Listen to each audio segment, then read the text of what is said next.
கர்த்தருக்கு ஸ்தோத்திரம். முந்தின ஆகாய் 2:9 வாசிச்சீங்கன்னா, முந்தின ஆலயத்தின் மகிமையை பார்க்கிலும் இந்த பிந்தின ஆலயத்தின் மகிமை பெரிதா இருக்கும் என்று சேனைகளின் கர்த்தர். அப்போ சொல்லப்பட்டது அது. இப்போ அந்த பிந்தின ஆலயத்தின் மகிமை விட இப்போ இருக்கிற ஆலயத்தின் மகிமை பெரிதாக இருக்கும். ஏன்னா நாமே கர்த்தருடைய ஆலயமாக இருக்கிறோம். நமக்குள்ளே கர்த்தருடைய ஆவியானவர் வாசமாய் இருக்கிறார். முந்தின உடன்படிக்கையை விட பிந்தின உடன்படிக்கை சிறப்பானது. முந்தின கற்பலகைகள் பலகையில் எழுதப்பட்டது, பிந்தின கற்பனைகள் இருதயமாகிய பலகையில் எழுதப்பட்டது. முந்தின ஆதாமை விட பிந்தின ஆதாம் சிறப்பானவர்.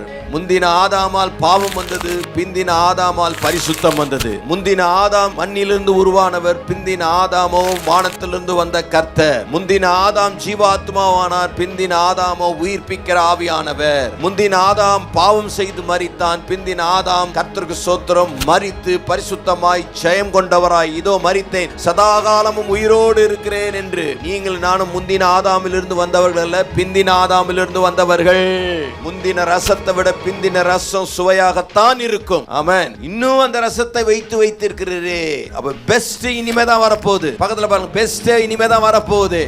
செகண்ட் ஹாஃப் தான் பயங்கர பெஸ்டா இருக்கும். ஆமென். சிறப்பா இருக்கும். சிறப்பான சம்பவங்கள் இருக்கிறது, மகிமையான காரியங்கள் இருக்குது, அற்புதங்கள் காத்து கொண்டிருக்கிறது, புதிய ருசி காத்து கொண்டிருக்கிறது, புதிய நிறம் காத்து கொண்டிருக்கிறது, புதிய மனமோடு கூட இந்த புதிய பாதி ஆண்டு உங்களுக்காய் காத்து கொண்டிருக்கிறது. ஆமென்.